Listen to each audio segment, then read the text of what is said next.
nous allons faire calculer au lutin de Scratch la longueur du côté d'un angle droit dans un triangle rectangle dont on connaît l'hypoténuse et l'autre côté de l'angle droit. Donc si on se met sur Scratch, j'ai déjà écrit un script.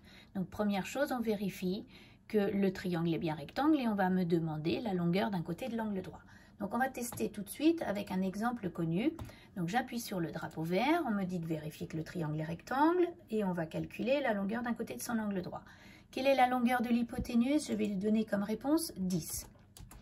Quelle est la longueur d'un des côtés de l'angle droit? Je vais lui donner comme réponse 8. Donc en faisant quelques calculs simples, on sait que le deuxième côté de l'angle droit va être égal à 6. Donc on va analyser un petit peu ce qui s'est passé dans ce script-là. Donc la première réponse que j'ai donnée, c'est 10. Elle est venue se mettre dans une variable, c'est-à-dire une boîte A. Donc la boîte A contient le nombre 10. La deuxième longueur que j'ai donnée, c'était la longueur 8. Elle est venue se mettre dans une deuxième variable, la boîte B.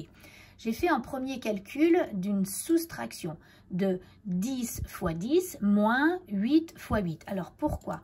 Parce que je sais que le grand côté au carré est égal à la somme de ces deux carrés. Donc si je veux trouver d'abord le carré de ce côté C, je vais faire la soustraction de A carré moins B carré. Donc j'ai fait cette soustraction là et ensuite je dois prendre la racine carrée de cette réponse. Donc la racine carrée de ce que j'ai calculé avant. Et c'est pour ça que le lutin m'a bien donné que le deuxième côté de l'angle droit valait 6. Donc je vais le refaire avec un deuxième exemple, vous vérifierez les calculs.